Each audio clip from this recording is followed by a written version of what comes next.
You're teed up for Golf News RI TV with your host, Joe Calabro, and his guests. We're talking everything golf around the region and on the tours. Now, here's your host, Joe Calabro. Welcome to episode 2 of Golf News RI TV. I'm Joe Calabro, co-founder and CEO of Golf News RI. Huge thank you to all of our sponsors for making season 2 possible.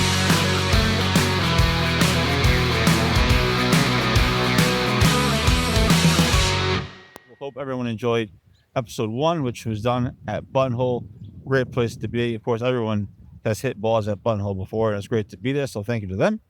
Season 2, we're here at Melody Hill, and we're going to get to the life of a golf course superintendent, one of the most fascinating jobs in golf. Ralph Simonelli is going to join us in just a second, but first, I want to go back a little over a week ago to the High School Golf State Championship, which Golf News RI had big-time coverage of, numerous articles, videos, highlights, everything. And so let's take a quick look back at that, and then we'll come back and get into golf course superintendent life.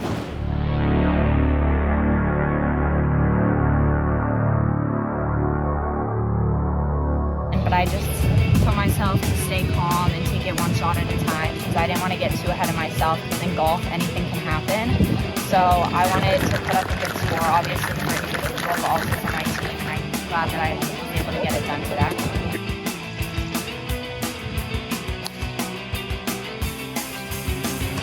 Over that putt on 17, I kind of just said, you got to give it a run. And luckily I found the bottom of the hole. And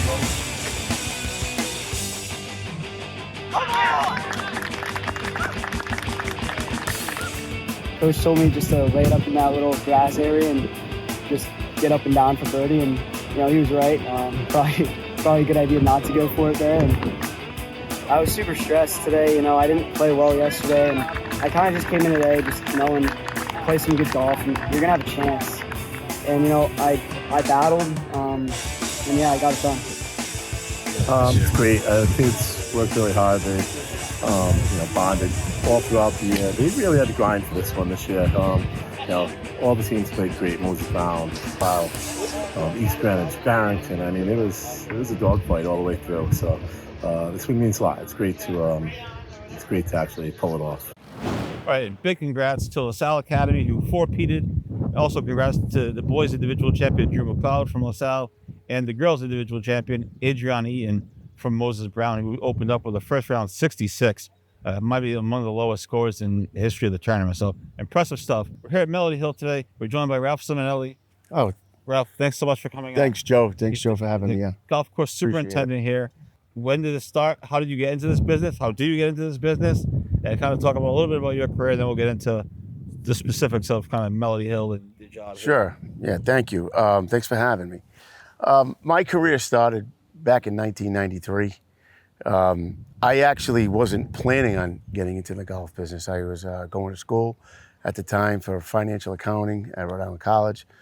I was playing junior hockey at the time in the hopes of maybe playing hockey in college. So I was in between jobs. I used to work for a landscape architect at the time in the summertime, and the job was in between, and I kind of needed a job to bridge me from like September to December. And those days used to go in the newspaper and look for a job, and Wannamoisa Country Club had an ad. And I went down and spoke to who became one of the greatest mentors I could ever have. Jim Medeiros hired me at Wannamoisa Country Club, and it took off from there. Not a bad place to start, Wannamoisa. No, not at all. And I didn't even realize it back then. I mean, I was a golfer in high school, and we always played Wannamoisa, and you know how great it was. But to get into the golf business and actually work and start your career there, when it was eye-opening when I left, when I went somewhere else and realized that not everybody does it like Wannamoisa does. And it's interesting you bring that up, as the Northeast Amateur is just a couple weeks away from Wannamoisa. In your time working there, just to get off on a tangent for a second, but in your time working there, what was preparation like for the Northeast Amateur? Everyone's going to be talking about that for the next 2 weeks or so as these kids come in. Yeah. Preparation for the Northeast Amateur used to start in March. Oh, wow. We would, of course, we would be starting for the members themselves too. But preparation started right there, all the way through up until the second week of June. And it really started to get intense probably 2 weeks before the tournament. And you're making sure the attention to detail has to be done. Everything has to be in place. The cutting schedule increases because you're trying to get the greens as fast as possible. Fairways and tees, everything needs to be cut and tight. Trimming, all that stuff needs to be done. Bunker work needs to be done. So it was pretty intense. Today you come here to Melody Hill. You guys have put in a ton of work on the course over the last year plus or so, I would say. We've reported about some of it on GolfNewsRI.com. But talk about a typical day for you here at Melody Hill. Life of a golf course superintendent. What is kind of a typical day here for you? It's a fun day, I'll put it that way. My day starts at 4 a.m. Coming here to Melody in my career, it was a blessing for me to come here. My last stop, I was at Gloucester Country Club for 12 years, which was a great experience. Had met many people over there. Still have lots of friends from Gloucester Country Club. Great experience. But an opportunity came in to work for the Haining family here at Tri-State, and they wanted to take Melody up to the next level, which they had already started the previous years before I got here with Ben Eggleton, who's at Alpine Country Club, who did a superb job here.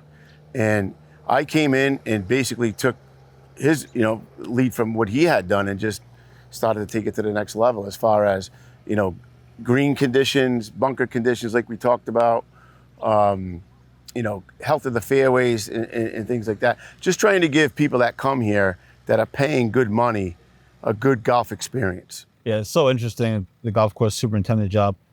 Just obviously everyone plays at a golf course somewhere, whether you're private, public, and of course everyone has complaints about the golf course all the time, every year, happens everywhere. Yeah. In the minute or two we have left of this segment, what are some of the basics of being a golf course superintendent? What are kind of the do's and don'ts, if you will, about dealing with those kind of things? Well, you try not to get too engaged with the complaints, because a lot of times people are complaining about stuff they don't understand, or how things are done, or procedurally. I had a complaint. I'll give you a quick example. On a rainy day, I was out because I had some time. I was not here. I was fixing irrigation, and somebody's yelling, "What are you watering for?" It's raining out. It's like, you don't understand. I need to water, and I'm fixing something. Yeah. But most people are pretty understanding, but you try not to get in any confrontation with people.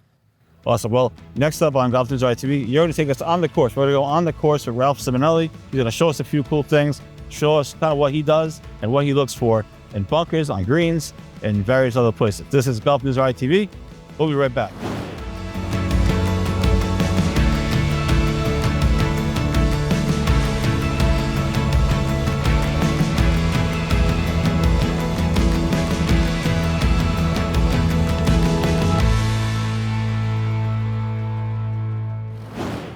Welcome back to GolfNewsRI TV. I'm GolfNewsRI co-founder and CEO Joe Calabro. And again, thanks to all the sponsors and everyone for supporting the show and GolfNewsRI's journey over the last handful of years. We're here today at Melody Hill. This is the second hole, and we're joined by golf course superintendent Ralph Simonelli for this week's feature of a day in the life of a golf course superintendent. So Ralph, we're here at the second hole. What do you want to show us? I know you're excited about this new bunker, and there's some old bunkers in the back. So what are you looking to show us here about everything that's gone into this over the last handful of years? Yeah, as you can see, we reconstructed this bunker last fall. One of the chief complaints when I got here was that the bunkers were an issue outside of some other things that we tend to fix. So we took some of the worst bunkers and then we decided to reconstruct those to make them more playable, new sand, new sod, as you can see, and making them shape, and they drain fine. So this is a brand new bunker. So let's take a walk to one of the older bunkers. You show us kind of the difference. Yeah, this hole has 3, so we started with this one. Yeah. And we are going to fix the other 2. So, as you can see here, over the years with the Sand Pro machine, as it gets through the bunker here, whips around, wrecks the edges, tree roots get exposed, some of the other edges get exposed. So, and it becomes a very difficult bunker to play. You get a bad lie, grass faces get damaged. So with this one here, we will come in and we will bring the mini excavator in.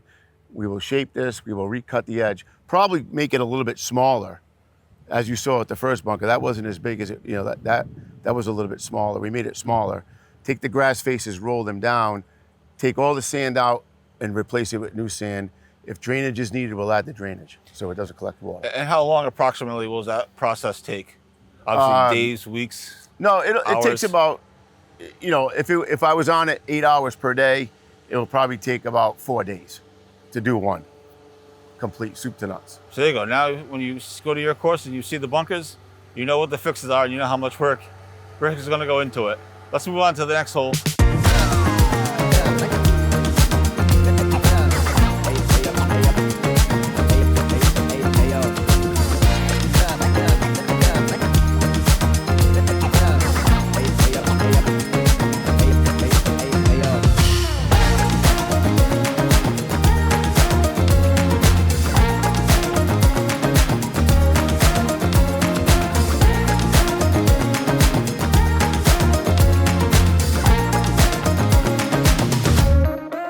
Still more bunker work being done and talked about. We're now here at 11. One of the things that people are always wondering is why all this construction is going on at the course and all the work that's going on. But what happens when you don't fix a bunker in, you know, reasonable amount of time? What happens? What happens to the bunker? What happens to the course? What happens to play if you don't fix the bunker? If you just leave it as is? Well, this is a good example, this one here, because this one used to get full of water. Even if we had like an inch of rain, it would be full of water for at least a week and it wouldn't drain. And so it became unplayable. So people, you know, they get upset that they can't play out of the bunkers. You know, they're paying good money to come and get a good golf experience. And it's not a good golf experience if your ball's sitting in 4 feet of water, right? Especially for like a week. So this was one of the chief ones that I started with, that we put drainage in and we redid all the edging and new sand. And like we just had 3.5 inches of rain last week. It drained in about 4 hours. And it was playable as soon as people got out here. And that's a really big asset to have for people, because they can come and they can play and they can enhance their golf experience. Now, as we wrap up bunker talk, because I'm excited to get to a green or two, but how much more bunker work is coming to Melody Hill over the next handful of whatever it is? Yeah. But how much more bunker work are you going to be doing in the near future? Well, we just redid one. I just did one on the 15th hole. One bunker actually turned into two. And we're going to be doing some more in the fall until we're finished. We have 25 altogether. So I think we're about close to half. And we're going to be doing it in the next fall, spring, as time becomes available, and resources. Is there an art to bunkering? It feels like it's kind of like I've been fortunate to, when Andrew Green redid Juan Moisa, I was fortunate to kind of do a walk and talk. It wasn't on TV, but we did a video thing with him. He invited me down, and he was talking about the bunkers and other places, the International in Massachusetts. They just redid some work. I was doing some stuff with them. But it seems like bunkering, like there's a real art to making the bunker look nice, but also having it in a spot where it's in play, kind of thing. It's not, you're just putting a bunker randomly. No, absolutely. There's strategy to it. There is. And shaping a bunker is definitely an art. Building bunkers is an art. And believe it or not, bunker maintenance in maybe the last 10 years or so has become just as important as green maintenance. Players want good lies in the bunker. You know, even though it's a hazard and it's supposed to be a penalty, they want to have a decent lie where they can make a recovery shot. You mentioned Juan Moisa. I actually worked there 13 years, and we redid the bunkers twice in the tenure I was there. And I learned from the company that we had come in. It was Jerry Deemer out of Michigan, and he's well known in this area. And my job was to work with them for like 2 months, and I just was a sponge. I watched the shapers, how they did it. I watched him, and I just labored through it, and I learned. That's how I was able to take what I learned and produce it here. Fascinating stuff from Ralph Simonelli. Next, we're moving out of the bunkers and onto the green, right here on GolfNewsRI TV. Stay tuned.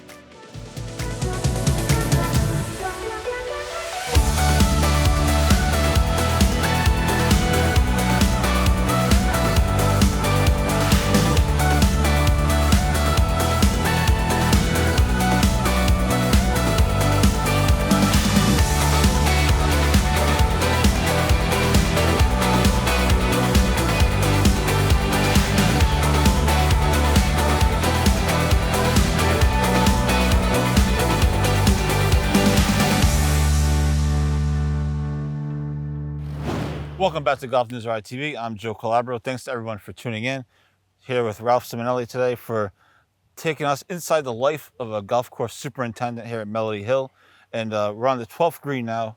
And Ralph, we just moved out of the bunkers onto the green, where everybody wants to be. So when you look at this green, 12th green here at Melody Hill, what are things as a golf course superintendent that you're looking for that, tell you, does it need more water? Does it need to be cut? Whatever it is. What are some things that you look for when you look at this green? Well, first, what I really look for is health of the turf. Color. If it needs water, it'll tell me it'll have like a little sheen on it. But mainly, I look for health of the turf. And these greens here at Melody are they're pretty special because they're velvet bentgrass greens. Rare, right? Yeah, they're rare. The only other golf course in Rhode Island I know of is Shelter Harbor that has velvet bentgrass. And these were old. These were grown in the 60s. And they're a very aggressive type growing grass where thatch management is key in order to keep the top firm. There was some neglect over the years here, but we have done a lot in thatch management, in cultural practices, and nutrition, pesticide programs to alleviate that and get the firm putting surface that players like. So I usually look for color. This green used to have an issue up in the back right. I look at how it's filling in, if the things that we're doing are working, stuff like that. And most superintendents, the guys that I know, they'll be able to just look and you can tell. Sometimes, you have to go a little more in depth and do soil analysis, some testing of the turf to find out if there's disease, if you got some root damage and stuff like that. But, as many years as you do it, you kind of just get the eye for it. So what are some common issues that you deal with, not only just on this green specifically, but just in general with greens? What are some issues that you kind of deal with throughout the season as a golf course superintendent? Yeah, well, as the weather gets warmer, we get into the hot season, so humidity and high temperatures will cause, grass to decline, call it summer decline. Areas like this one, shaded areas where there's not a lot of air and sun, roots will die back and you'll start to see the turf decline. How you combat that, it might need more water, you might need to spike and aerify, and just hope for the best that you make it through. And basically you babysit. Awesome. Well, this has been an amazing thing. I feel like the life of a golf course superintendent is fascinating. The stuff you have to do on a daily basis to get a golf course ready. So thanks so much for having us out. Well, thanks so much for doing this. Yeah. And super. Well, I'm gonna have to come back here and play and absolutely put your work to the test. Yeah, absolutely. And thanks for having me. And I couldn't do it without the support of the Tri-State Golf Company and the Haining family. They really, really understand what it needs to get superior playing conditions for the public. Awesome. Well, thanks to Ralph Simonelli. Thanks to Melody Hill. This is GolfNewsRI TV. Next week we'll have our Northeast Amateur preview. That's right. It's already almost here. Northeast Amateur is the best week of the year, and we'll preview our next week's show. This is GolfNewsRI TV. I'm Joe Calabro. Talk to you guys next week.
You've been watching Golf News RI TV with host Joe Calabro.